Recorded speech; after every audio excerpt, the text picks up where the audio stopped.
ஓம் ஸ்ரீ குருப்யோ நமஹ. ஆந்திர மாநிலத்தில் யாத்திரை. ஒரு குக்கிராமத்தில் முகாம்.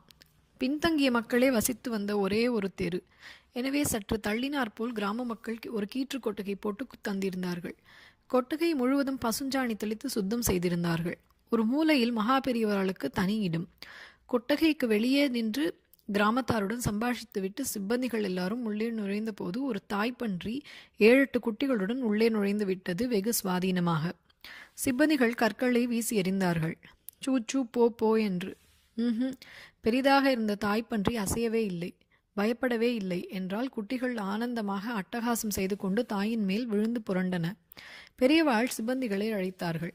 அவற்றை விரட்ட வேண்டாம். இந்த இடம் முன்னர் ஆடு பன்றிகள் வசித்து கொண்டிருந்த இடம்.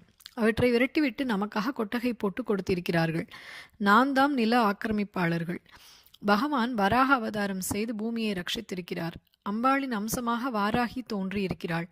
தெய்வங்களை பூஜை செய்கிற நாமே அவற்றை விரட்டி அடித்தால் எப்படி? அதுகள் தானாக போகிற போது போகட்டும். பகவானை பிரார்த்தனை பண்ணிட்டு இந்த பக்கமா உட்கார்ந்திருப்போம். கொஞ்ச நேரம் கழித்து அந்த நாற்கால் பிராணிகள் 4 கால் பாய்ச்சலில் வெளியேறிவிட்டன. மறுபடியும் அந்த இடத்தில் தண்ணீர் தெளித்து சுத்தம் செய்து சிப்பந்திகள் அலுவல்களை தொடங்கினார்கள்.